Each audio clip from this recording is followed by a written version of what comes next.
In this video, we're going to be working on an over 800 horsepower C18 in a humongous wood chipper called a roto chopper. And the area we're at is out by Choco, and this is a recycling yard that they process wood waste with. This is the C18 here. Not the best access currently, but as you can see, Cat C18, it's a true twin turbo. It has two turbos that are the same size that kind of don't really feed into each other. They each feed from separate banks of cylinders. Pretty interesting. We've seen a lot more of that engine later, but this is it.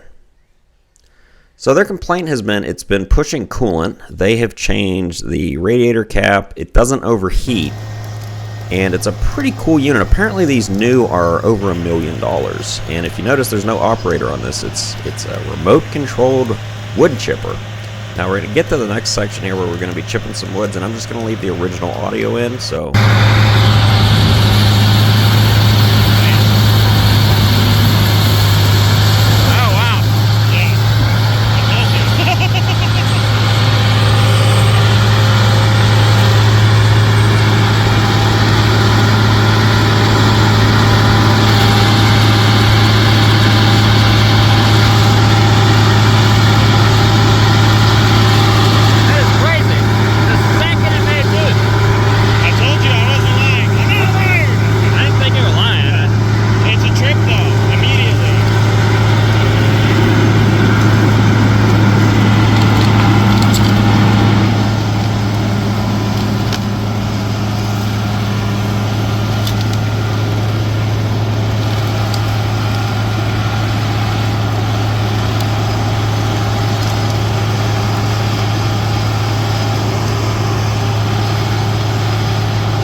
So yeah, folks, spraying a lot of coolant out there. So it doesn't overheat. It doesn't have an air compressor. They've changed the radiator cap, and yeah, we're doing the work outside here.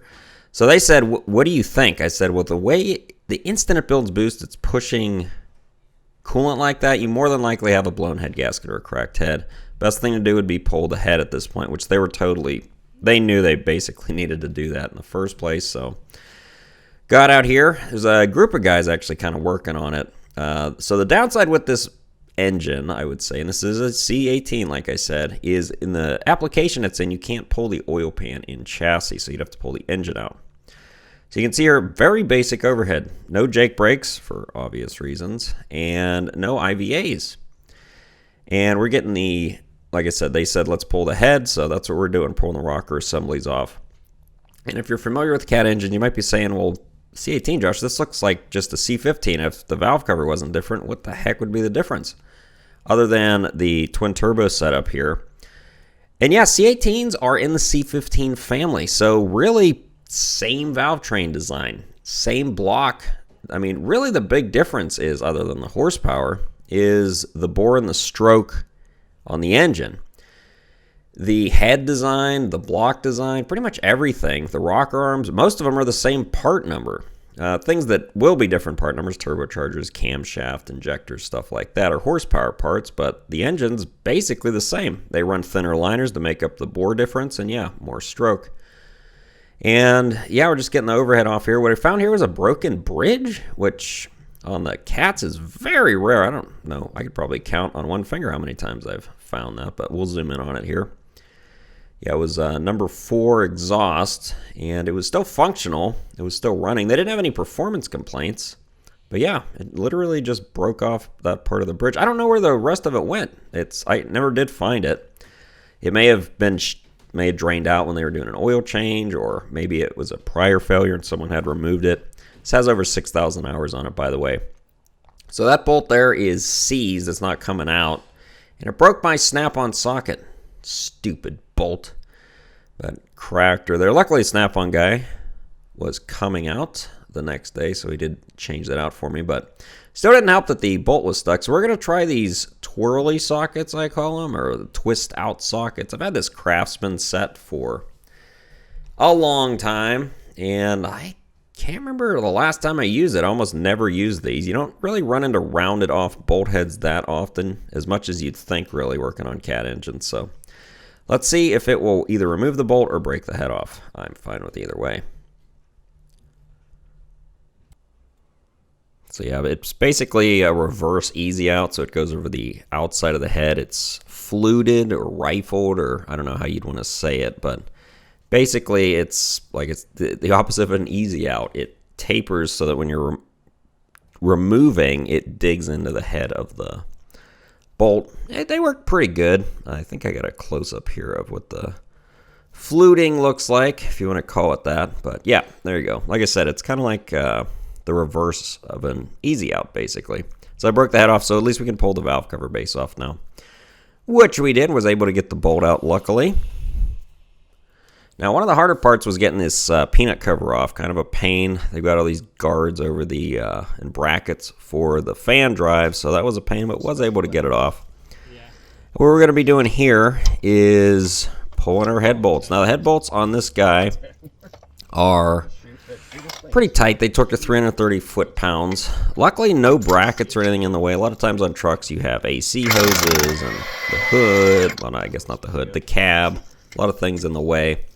But what we're going to be doing is they have one of the IR tire gun, the electric tire guns, basically 1-inch drive, and they wanted to try that to pull the head bolts out. I have an IR, the pistol grip style 1-inch impact, so we're going to try and compare those and see how they do. No, that's the nice part. Like I said, the grinding chamber is where it's really bad. But so you need your with the ear ratchet. So annoying. Oh, dude, it's so fucking loud.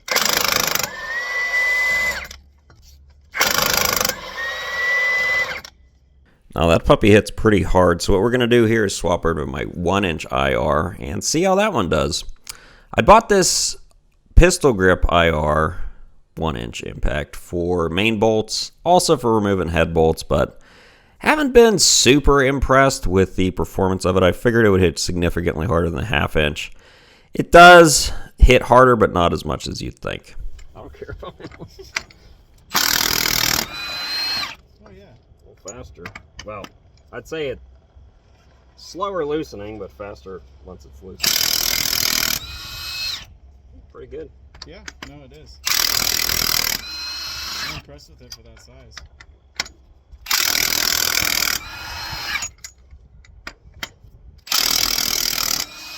A little lighter to lug around. So. We might have to do some tests with this. We might have to go to the oh, we can't open the feed wheel now. Fuck!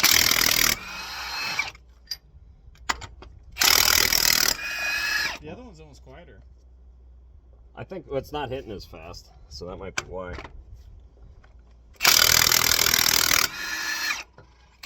Now, this only has an 8-amp battery on it too. I wonder what it would be. The big puppy. Try it, you got 2 left. I'm going to speed things up here a little bit, folks. We're swapping the batteries here, so I had the 8-amp-hour battery on there, and we swapped it over to the 12, which they have. Hard to justify those 12-volt or the 12-amp-hour batteries at almost, $200 a battery, but they do hold a lot more amperage. But yeah, the 1-inch was able to remove all these bolts. None of them were really rusted. We did find carbon buildup between 4 and 5 though, which I didn't really zoom in on very well, but you'll get to see why here in not too long. So just getting all the head bolts out. And yeah, this platform is quite a bit off the ground here. I'm standing probably 7 or 8 feet off the ground here. So every time you have to get a tool or put your bolts away or anything, you have to climb up and down the ladder. Kind of a pain. So kind of why tools are scattered all over the place. Makes it a lot less convenient for getting the tools you need, putting the bolts and stuff away. But it is what it is. It's a pretty interesting project. So next we're going to be pulling the head off and seeing what we find on here. Got all the head bolts out. Let's pick her up.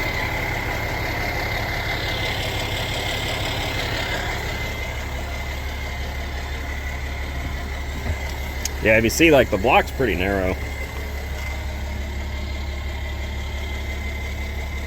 That cylinder 3 looks really weird. It's been getting coolant in it, looks like. Yeah, the rusty one? Yeah, this one. So I was right. It was That head, too. I bet it's cracked. Oh, it's Yeah, it's pretty bad. That head gasket's bad, too, is the problem. Don't go in. Just boom down. No boom. No, boom down. Not winch down. Huh?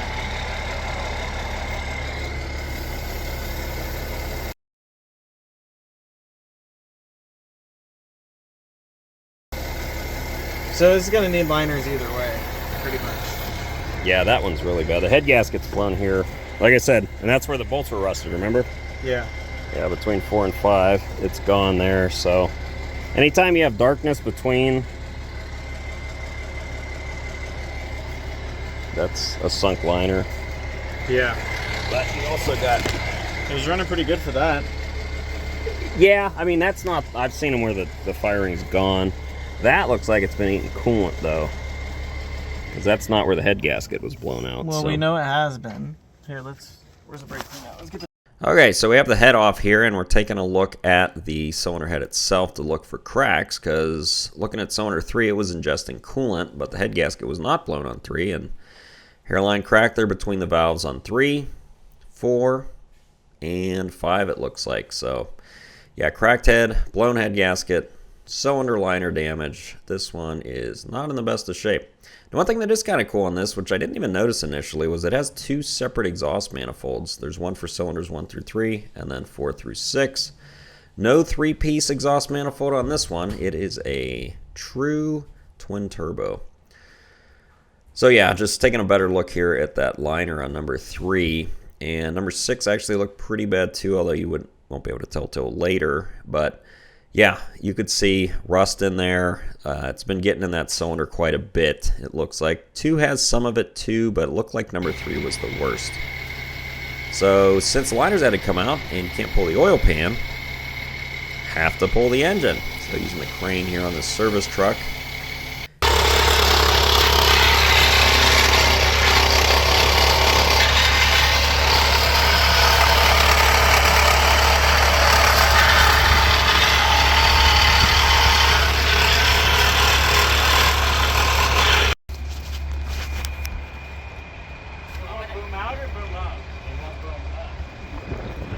Need the cable down and then, because it won't boom up with this thing. It's too heavy? Too heavy.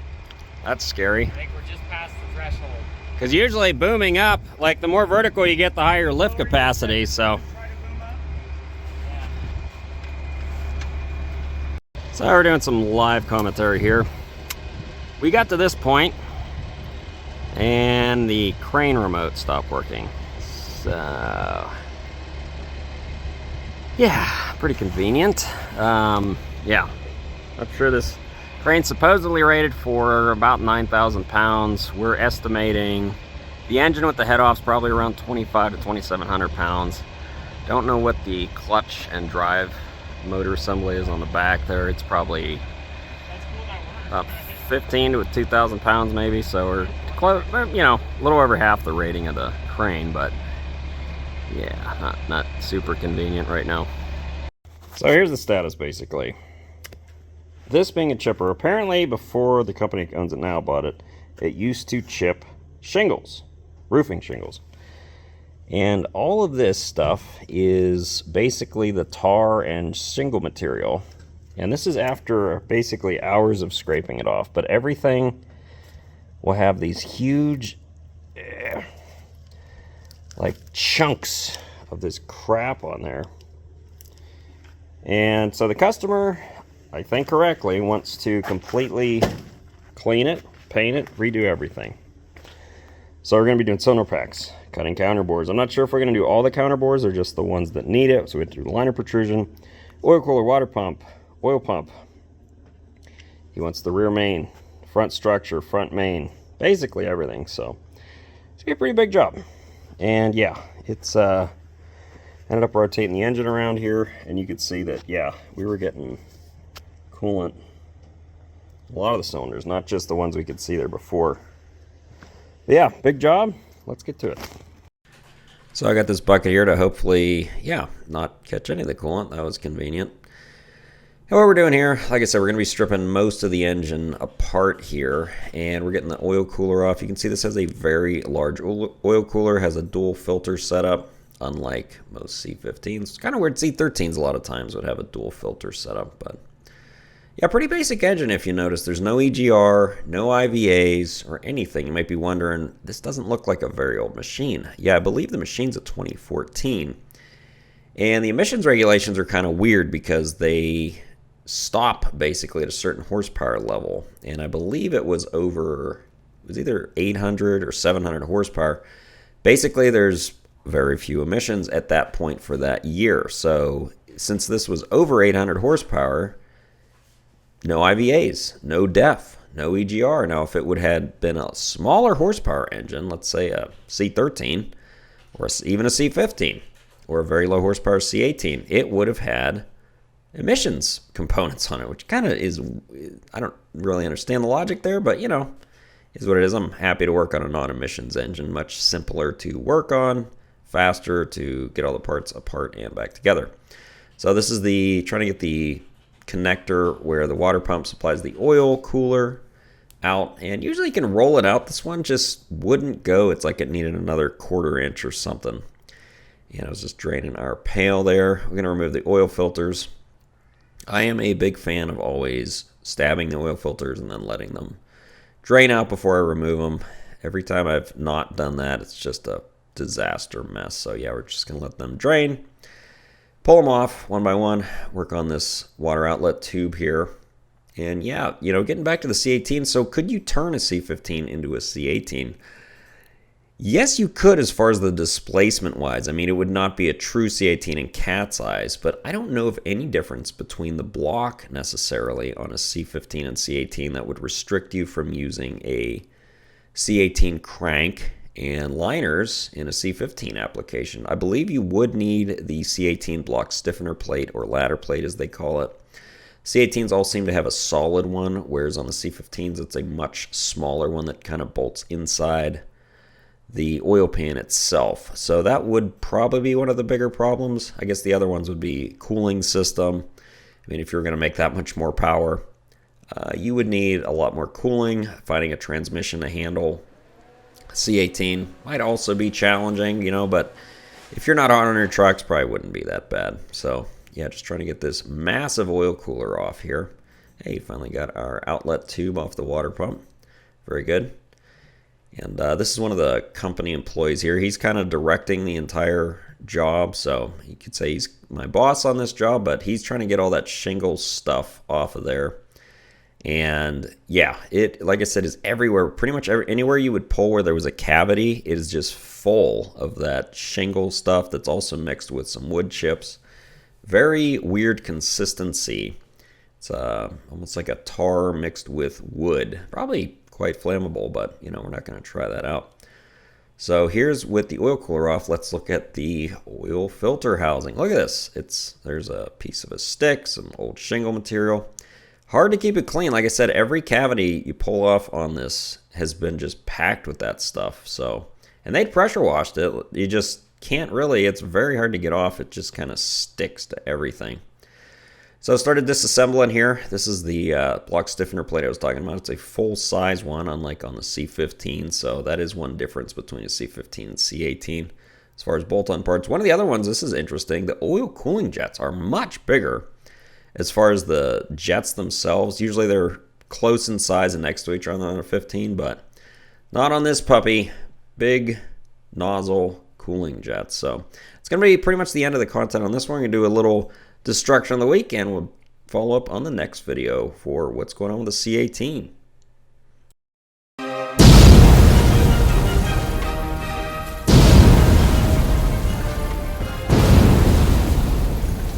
And this week's destruction of the week comes from Jack, and this is out of a 60 series Detroit, and looks like a good running turbo there, folks. Like he said, I was driving around and went pop.